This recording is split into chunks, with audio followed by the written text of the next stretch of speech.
Welcome to the InnovaBuzz podcast, where we share all kinds of tips, advice, and interview guests on all things innovation and leadership in modern marketing. Each episode is a conversation with inspiring people who make wonderful contributions to our knowledge in these areas and spark curiosity and ideas to pursue. Join me, Jürgen Strauss from InnovaBuzz, and let's get into today's masterclass on this InnovaBuzz podcast.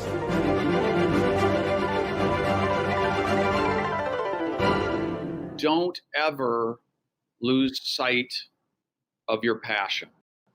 When you're not having fun and you're not excited to get up and go to work every day and find the next big thing or innovate or take your business to the next level, it's not your station in life to live that way.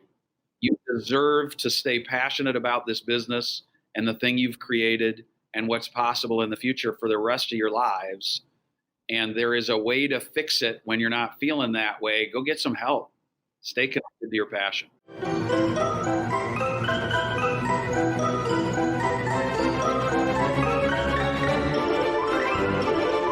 Hi there, Innovator. It's great to be back with another episode. I hope your week so far has been really awesome. I trust, too, that you enjoyed my recent conversations with Michael Simonetti of And Mine and with Jane Beddle of Dovetail Resolutions. I'm really excited to have on the InnovaBuzz podcast as my guest today, Mike Paton. Paton, as he likes to be called.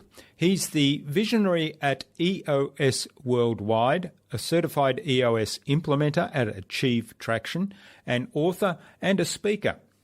Paton discovered the Entrepreneurial Operating System, or EOS, about 12 years ago, and he instantly recognized the power of this simple, holistic way of operating a small business. He became a passionate advocate, joined the Professional Implementer Community, and dedicated himself to helping other entrepreneurs get what they want from their businesses.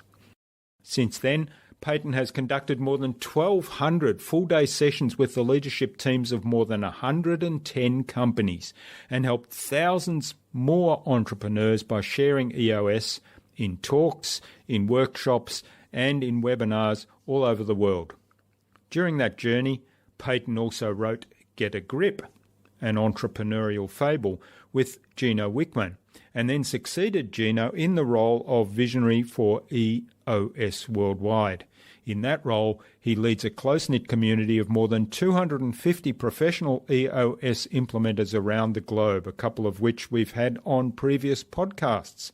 Each of them is passionate about helping entrepreneurs run better businesses and live better lives. A quick promotional message from our sponsor, InnovaBuzz. We help coaches and consultants build professional credibility, engage their target audience, and connect with their ideal clients. To help you get clarity about who your ideal client is and how you can communicate with them to build and strengthen an enduring, engaging relationship, have a look at our Marketing Master mini class, which you can access at innovabiz.co/marketing master. It will give you that clarity in less than 30 minutes. It's completely free and it's accessible without even giving away your email.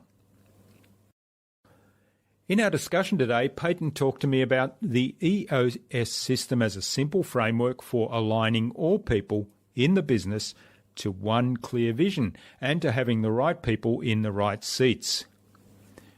He explained how a focus on clear definitions and tracking leading indicators will keep things moving towards your goal. And he explained how important it was to take clarity breaks to get new ideas. Without further ado then, let's fly into the hive and get the buzz from Paton.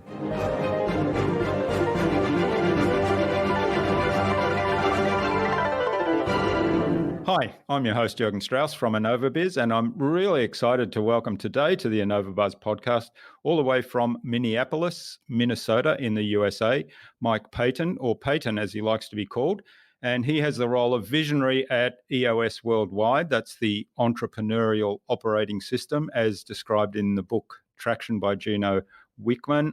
And he's also a certified EOS implementer and co-author of the book Get a Grip, which is a parable of how a company has implemented the EOS system.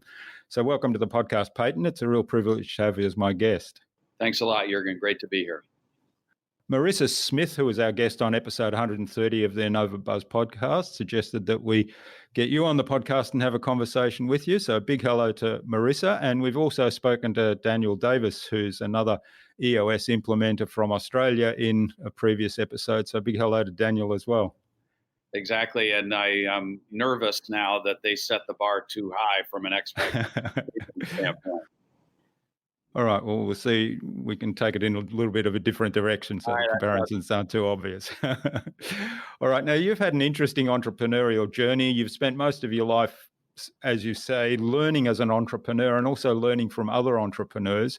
And today you spend your time as an author, a speaker, a certified EOS implementer, as we mentioned, and visionary of EOS Worldwide. You help entrepreneurs clarify, simplify, and achieve their vision, which I think is really a great elevator pitch, if you like. I'm not sure what the right term is there, but mastering the simple concepts and practical tools we'll be digging into a little bit more today. And you help entrepreneurs run better businesses and live better lives, which I think is a great mission.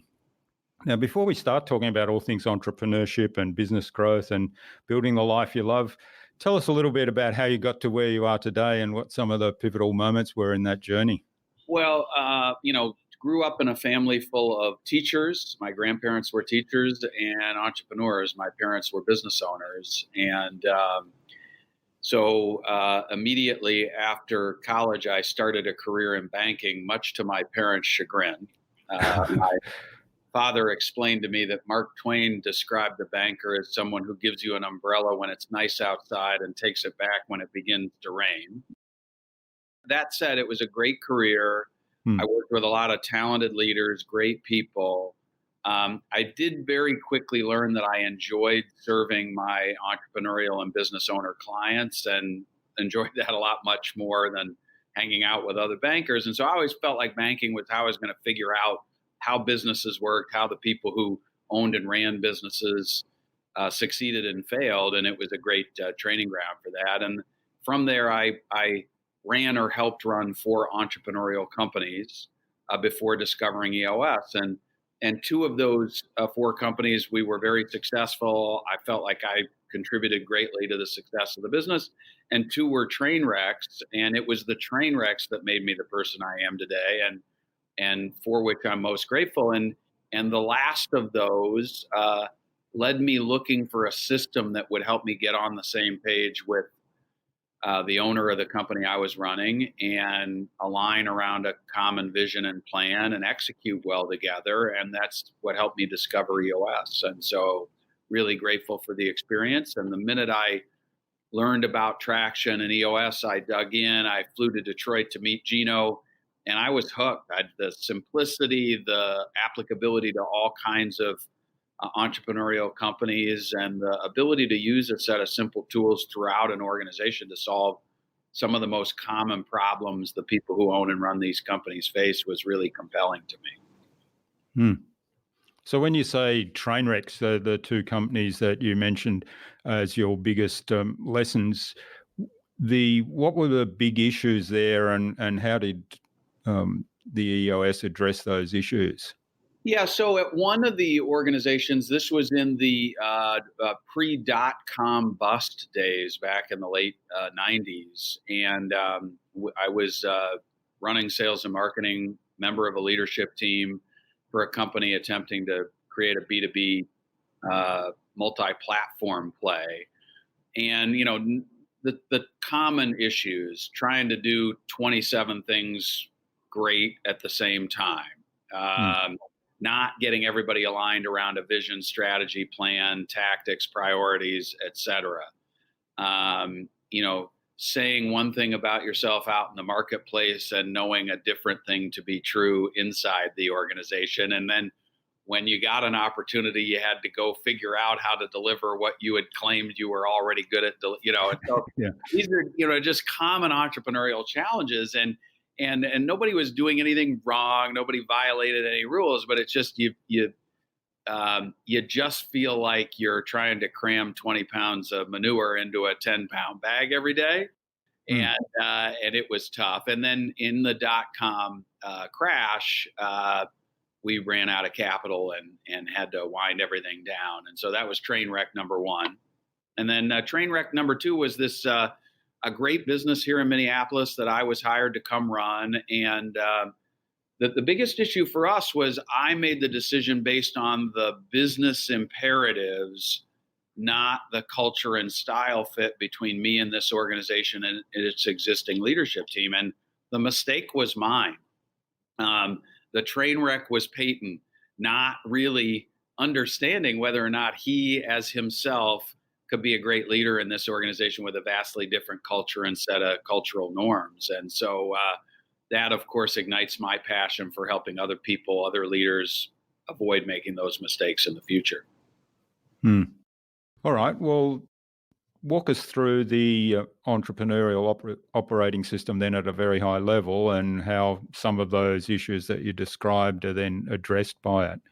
Yeah. So at a very high level, what Gino Wickman set out to create when he built the Entrepreneurial Operating System was a holistic system full of simple concepts and practical tools that would help the typical entrepreneurial leadership team, owner, people in the organization get more of what they want from their businesses. It's a simple way of operating an entrepreneurial company, much like the way your laptop is operating now. You don't see all the moving parts, but there is a rhyme and a reason to the way the moving parts work. So it's a system for helping people do that. And when you implement EOS, what you're working to do is strengthen the 6 key components of your business.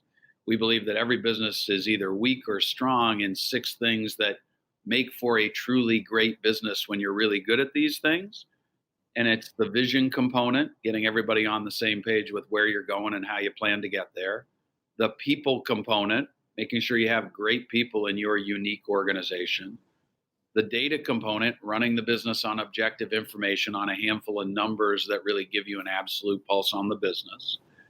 The issues component, getting really good at recognizing issues when they arise and solving them for the long-term greater good of the business rather than letting them linger for weeks, months, and even years.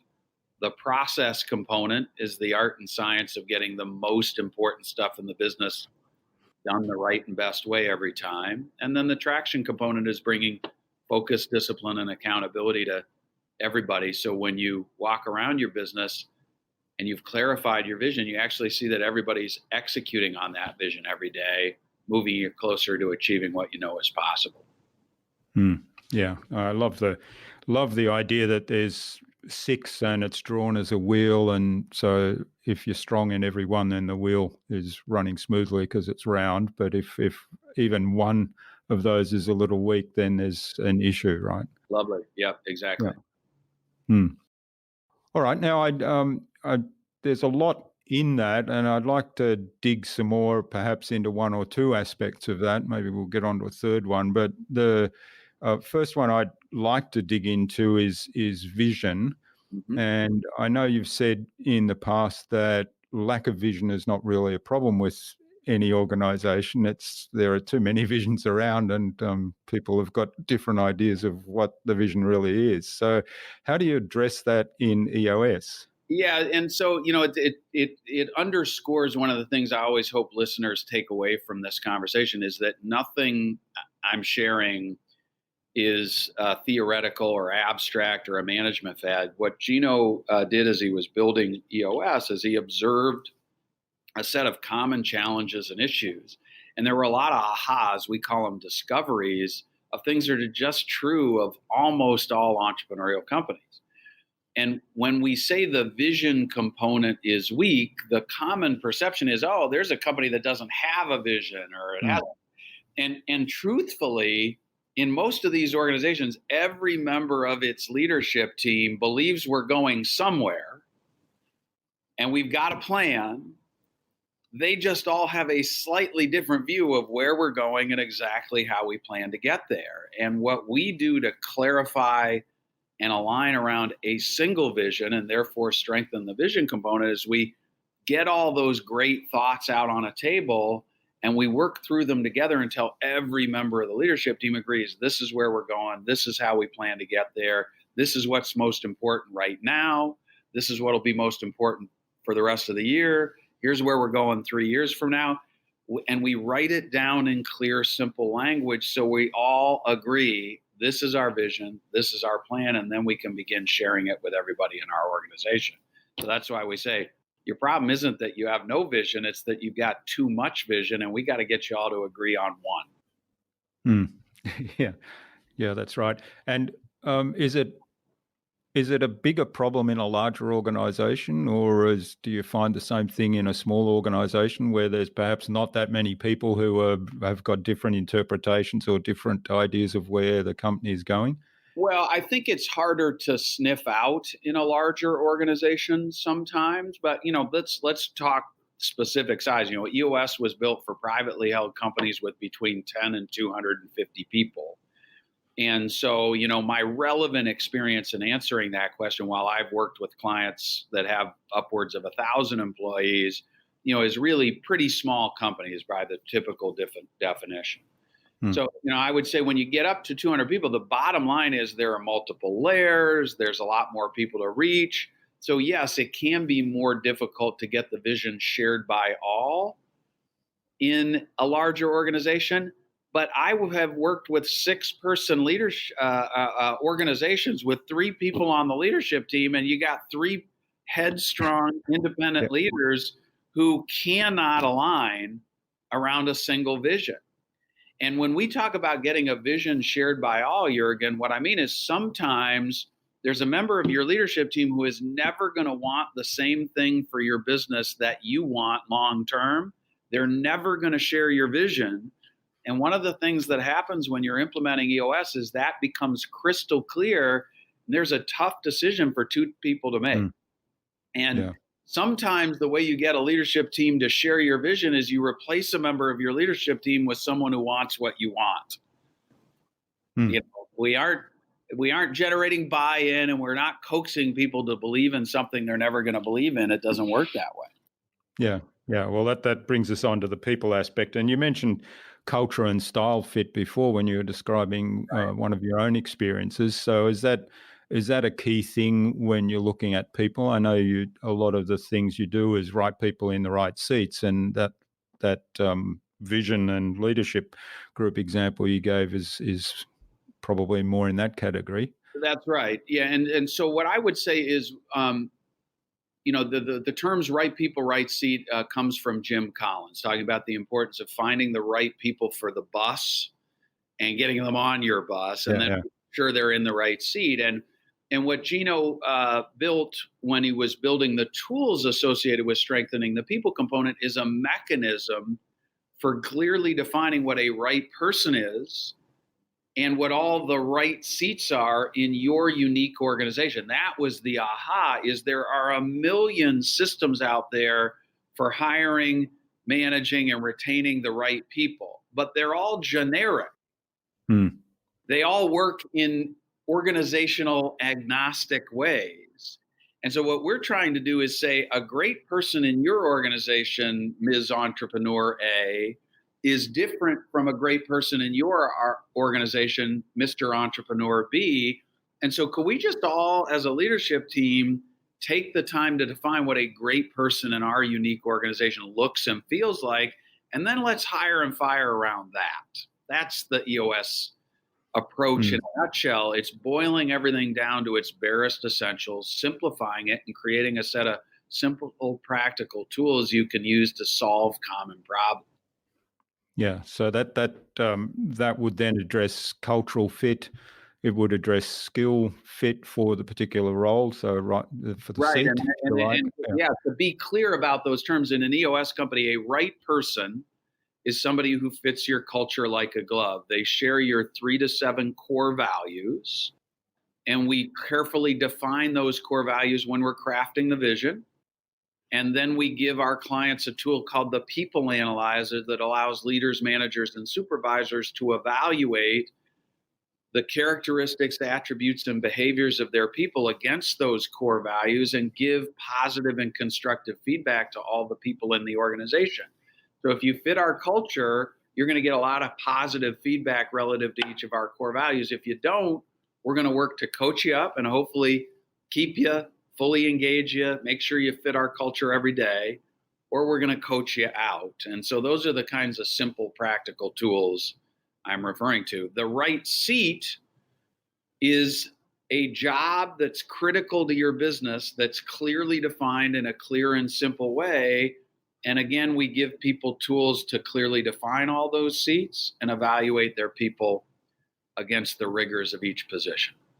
And how do you balance that clear documentation and clear job descriptions and clear set of expectations for each person with a level of freedom and a level of autonomy that allows them to be creative and make their best contribution within that framework?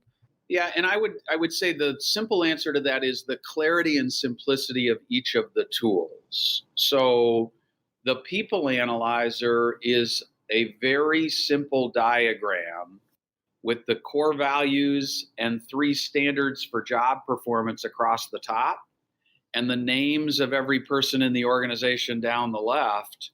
And we ask our clients to trust their guts and do a subjective evaluation of how everybody performs against those standards quarter in and quarter out, and to sit down with all their direct reports and have a 2-way conversation about how things are going. We're not big fans of giant automated performance management systems that require you to fill out lengthy forms. That creates corporate bureaucracy and a lot of red tape. We're trying to make it a human enterprise to let people know how they're doing against the standards on a regular basis and give them the opportunity to be great every day, being clear on what you expect of them. Yeah, that's good. I like the, keep it simple and make sure it doesn't end up being a bureaucracy, because I think there's a real danger in building systems that can get overly rigid and can end up being a bureaucracy and actually a barrier to doing good business.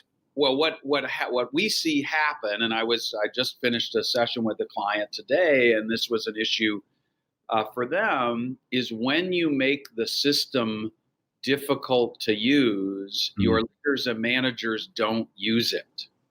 And so you might have a beautifully engineered system for providing very pointed, very detailed performance feedback.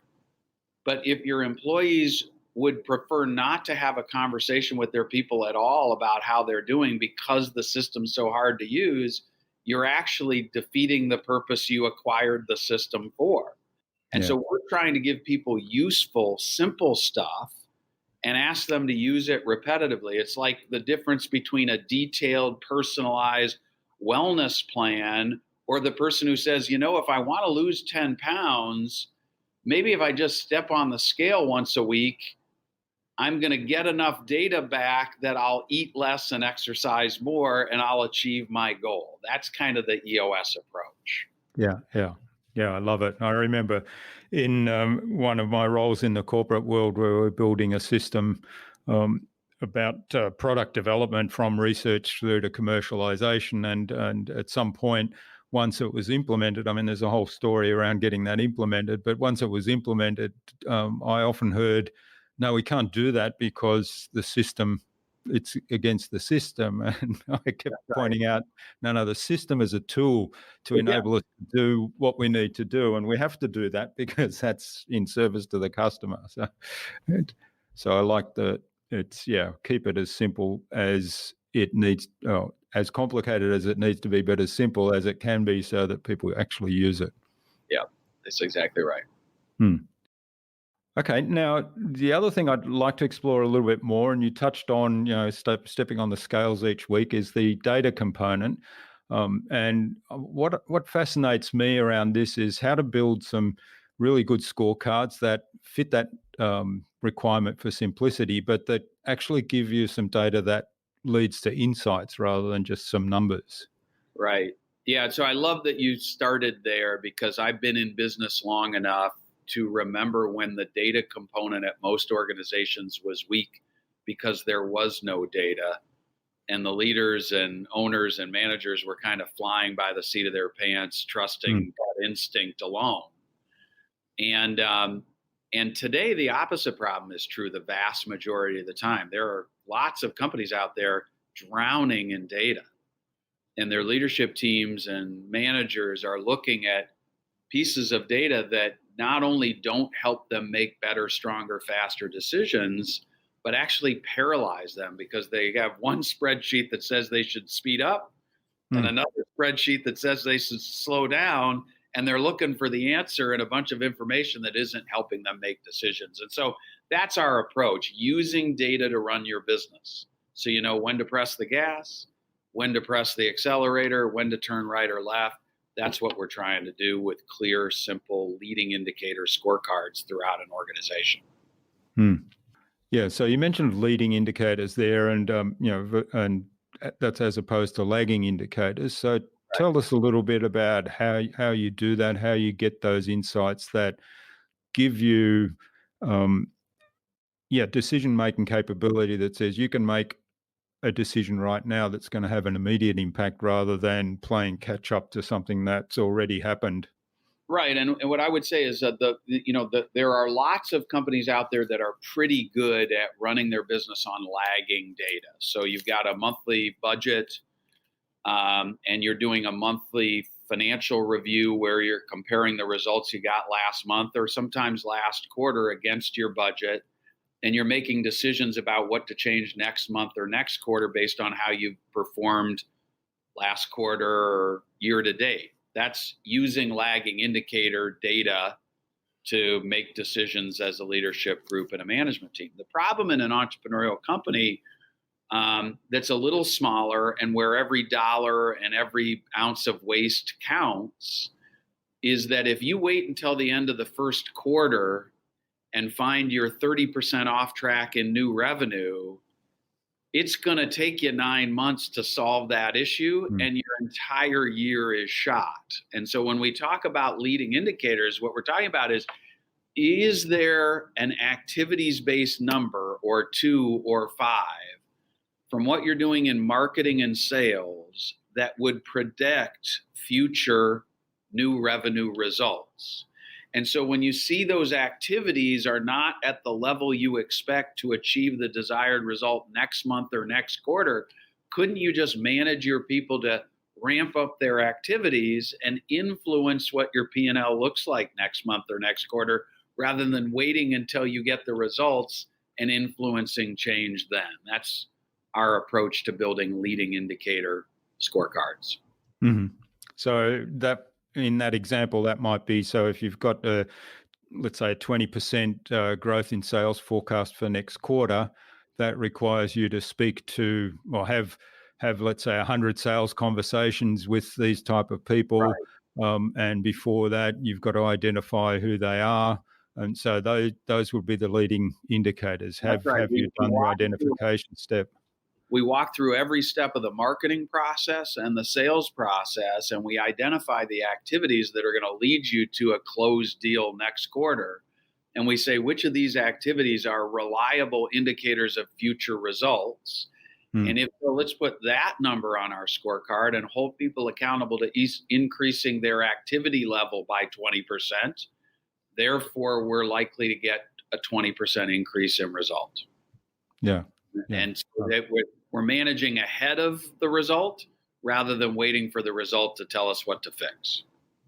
Yeah, I love it. And I imagine that approach requires a lot less energy than the approach of, we missed our financial results last quarter, now we've got to catch up. So we've got to make up that shortfall. Plus, we're starting this quarter behind where we wanted to be so that whatever growth might be planned for this quarter is actually a lot bigger that we have to achieve to reach the target.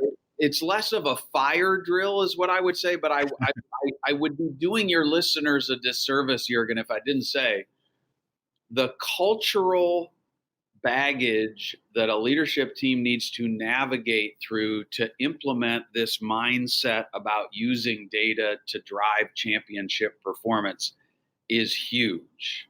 Hmm. Okay. Nobody in an organization that doesn't drive accountability for data now wants to start doing that. Okay.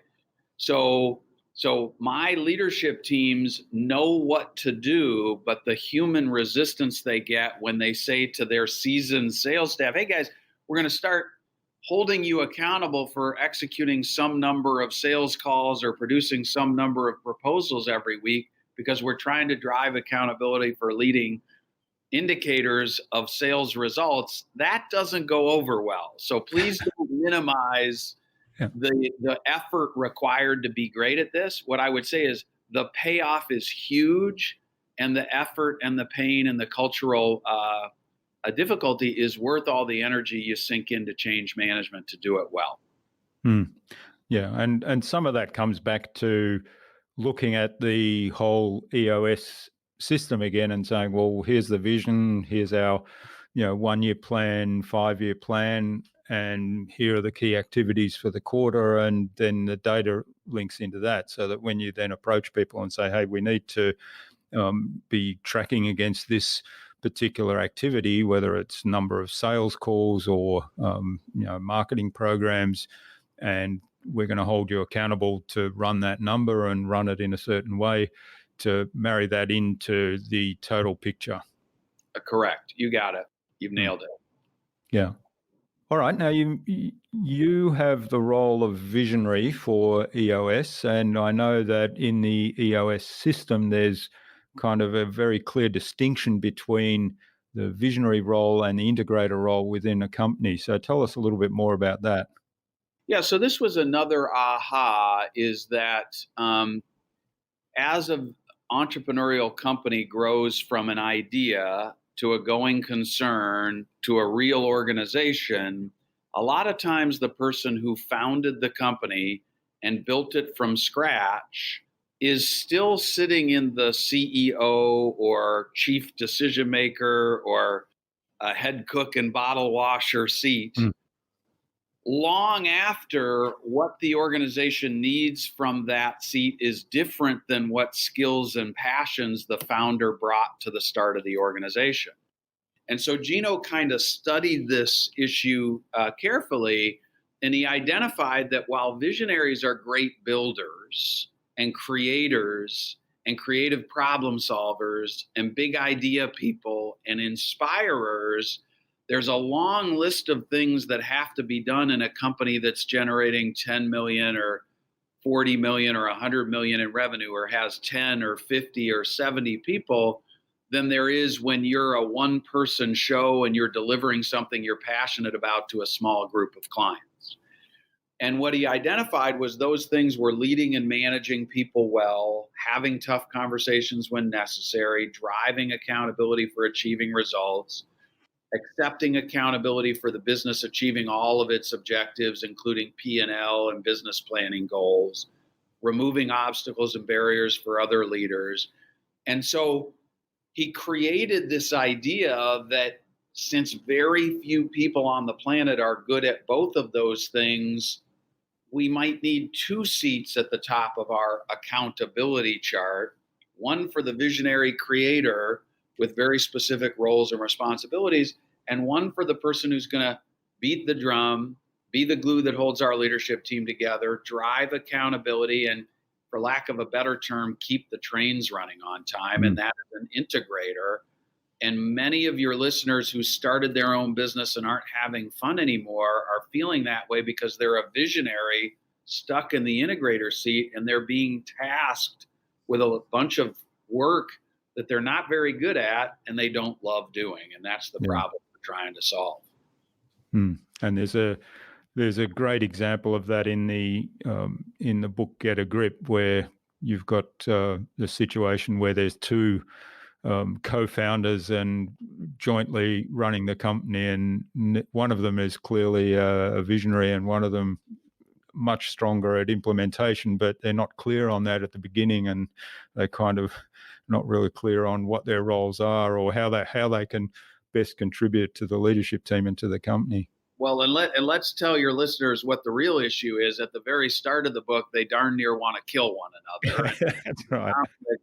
is not unusual. And in fact, I had a client come after the book was published and whispered to me with her visionary in the room, "Did you write this about us? Because I swear I wanted to kill him last quarter." So it's real. The tension is real, and that's what we capture with the book.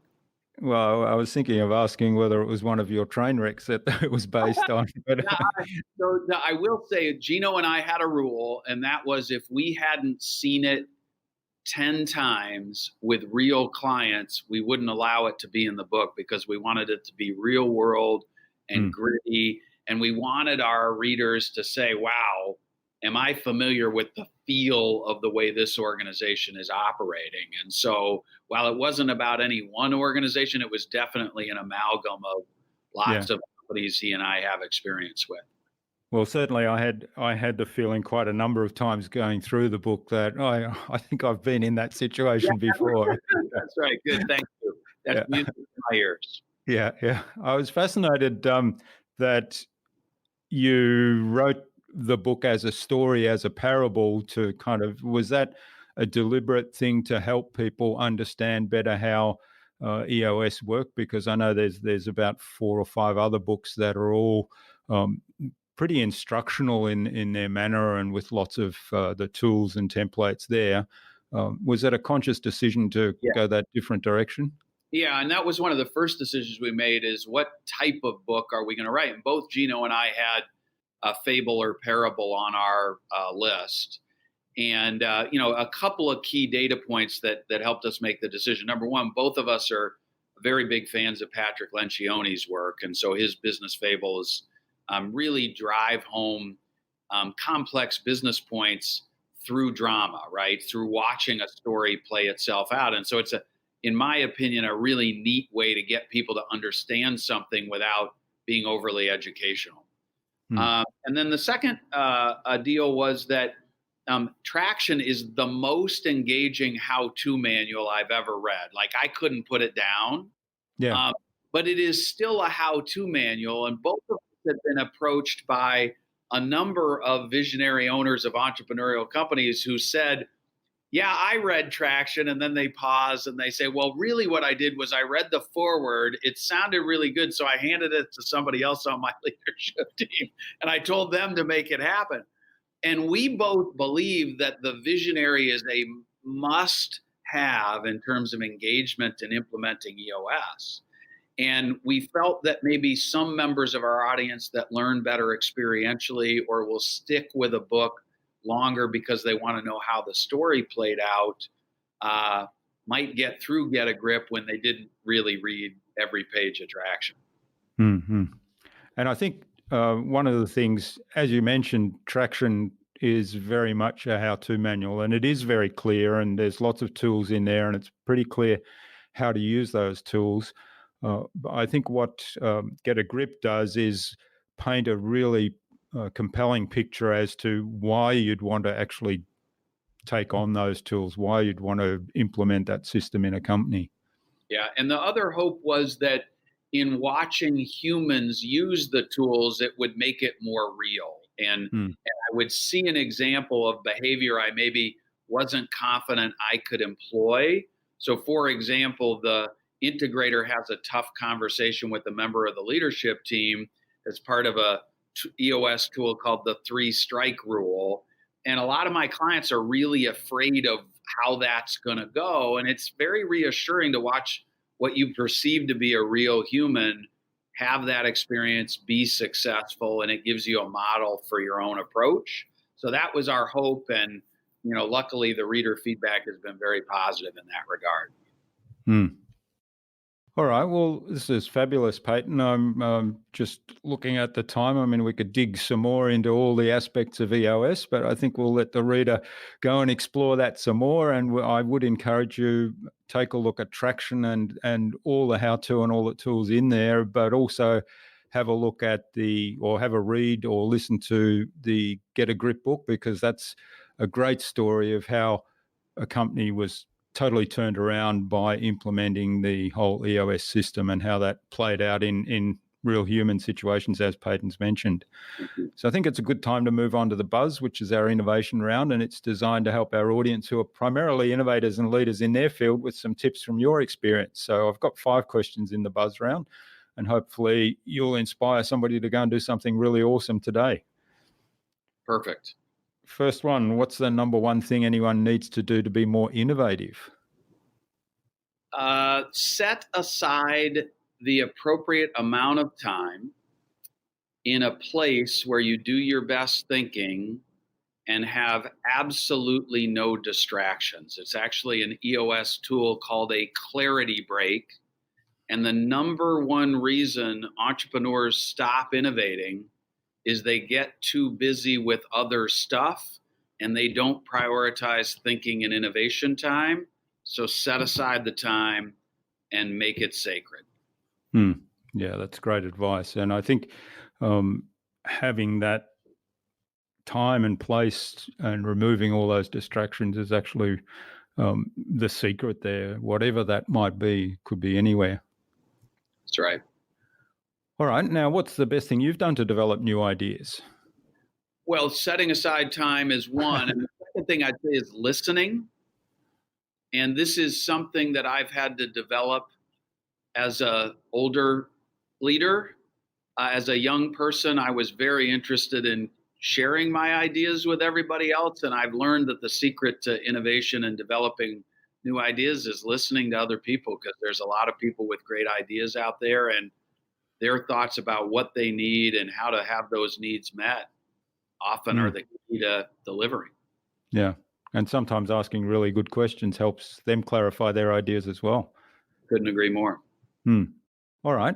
Do you have, other than EOS, do you have a favorite resource that you use most often? I do. It's called a legal pad and a pen. Yeah.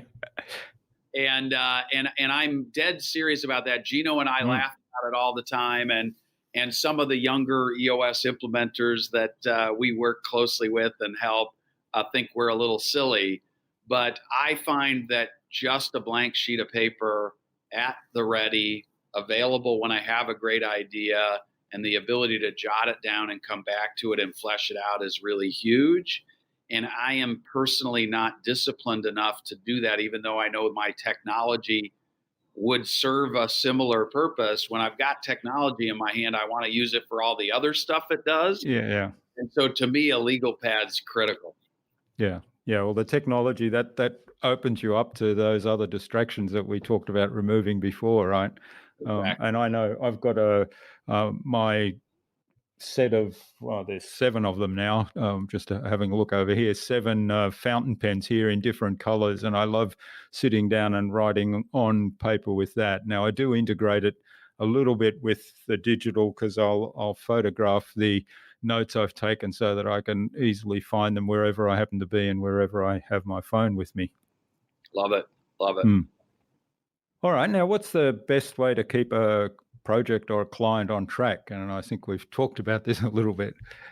Yeah. I love that question. I've been thinking about that. So a clear definition of what on track and success looks like that both parties agree to, and B, a regular meeting pulse or communication cycle where you check in with one another to make sure both parties feel you're on track. So the mistake we're trying to avoid there is you may reach agreement and then never talk again until delivery. That's how projects run off track. Yeah. That's a great point. And it comes back. That's kind of like a leading indicator, isn't it? If you have the regular check-ins and say, well, we've done all the things that will lead to the outcome we've agreed, or we haven't. And so what do we need to do to get back on track? Well, and a way to test this theory is pretend that a husband and wife agree to split their house in half, and each is going to clean one half of the house. Imagine at the end of that, the two people coming together and both saying, I'm done, without having validated that the definition of clean is similar. Yeah. That's going to be for disaster. So yeah, that's right. Yeah.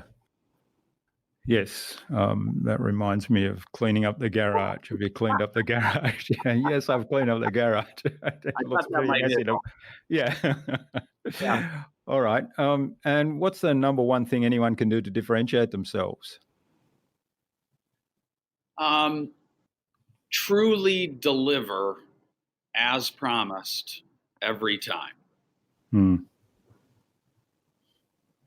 That's actually a bit sad that will differentiate you, but yeah. It's a lost art, Jurgen, and there's a lot of people on this planet who believe that being busy is a good excuse for not delivering, and getting close is good enough. And I think the idea of really getting clear about what you're going to deliver, reaching agreement with someone, and then doing everything humanly possible to deliver, and owning success and failure equally is a differentiating characteristic in today's day and age.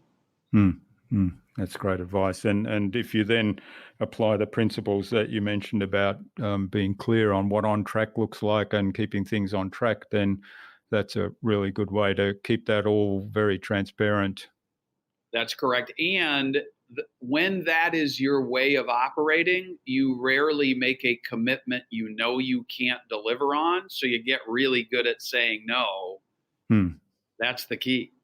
Yeah. I think a lot of people struggle a little bit with saying no, and then they do make those commitments that they're probably destined never to actually fulfill. That's right. That's right. All right. Well, thanks, Paton. This has been really great. So where can people find out more about you and about EOS, and maybe even get in touch, and also about the books? Yeah, so we built the EOS Worldwide website, eosworldwide.com, specifically to give information about all the implementers in the world, including me, about the 5 books in the Traction Library. There's a lot of EOS tools and videos available for free download and viewing. So please send your listeners there, and I welcome anybody to click on my profile page, reach out to me directly. I'd love to hear from you and do what I can to help you. Great. And we'll have links to that in the show notes so that people can just click straight through. So what final parting piece of advice would you like to leave our listener with today? And if they want to be a leader in innovation and in their field? Yeah, what I would say is don't ever lose sight of your passion. When you're not having fun and you're not excited to get up and go to work every day and find the next big thing or innovate or take your business to the next level, it's not your station in life to live that way. You deserve to stay passionate about this business and the thing you've created and what's possible in the future for the rest of your lives. And there is a way to fix it when you're not feeling that way. Go get some help. Yeah. Stay connected to your passion. Yeah, that's great advice. And it comes back to something I said in the introduction, I think, and we didn't actually touch on it in detail throughout the conversation, and that's that the business should be there to allow you to live the life that you want to live. And unfortunately, a lot of people have a business that consumes their life and kind of dictates how they can live. Yep, that's exactly right. That's exactly right. All right. Well, finally then, Paton, who would you like me to chat with on a future InnovaBuzz podcast, and why?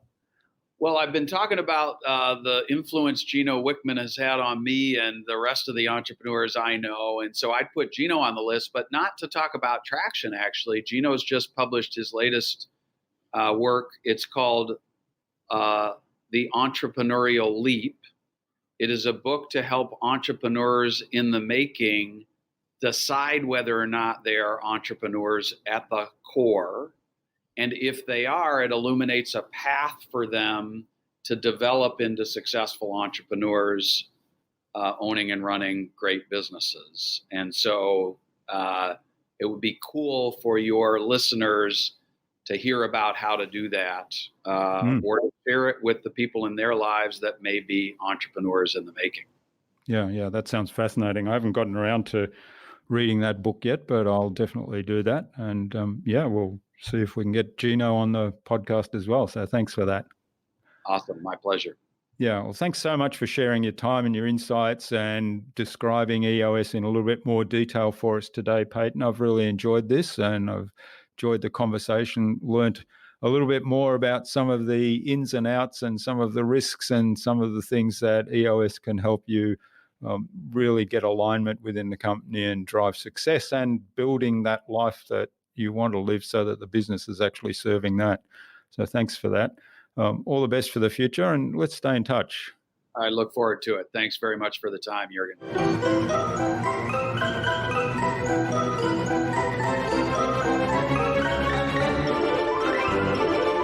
I hope you enjoyed that really insightful and informative conversation with Paton and took something away from his episode. Paton certainly is able to very succinctly describe the entrepreneurial operating system and each element, and we dug into the vision component and in particular the people component as well. And he was really clear about how it will improve any business. I'd love to know what you took away from Paton's episode. Leave a comment below the blog post, which you can find at innovabiz.co/Mike Paton. That is MikePaton, all lowercase, all one word, innovabiz.co/Mike Paton. You'll also find contact information for getting in touch with Paton there, as well as links to the EOS Worldwide website, with all the resources we spoke about in this conversation. Paton suggested we have a conversation with Gino Wickman, the author of Traction and of the Entrepreneurial Leap and creator of the Entrepreneurial Operating System, on a future InnovaBuzz podcast, particularly to talk about the Entrepreneurial Leap. So, Gino, keep an eye on your inbox for an invitation from us to the InnovaBuzz podcast, courtesy of Paton. Remember to check out our Marketing Master mini class at innovabiz.co/Marketing Master. It's completely free and accessible without even giving away your email. But most importantly, in less than 30 minutes, you'll gain absolute clarity about your ideal client and how you can communicate with them to build and strengthen an engaging, enduring relationship. And isn't that what it's all about? Getting started with that relationship and then later on translating that into business.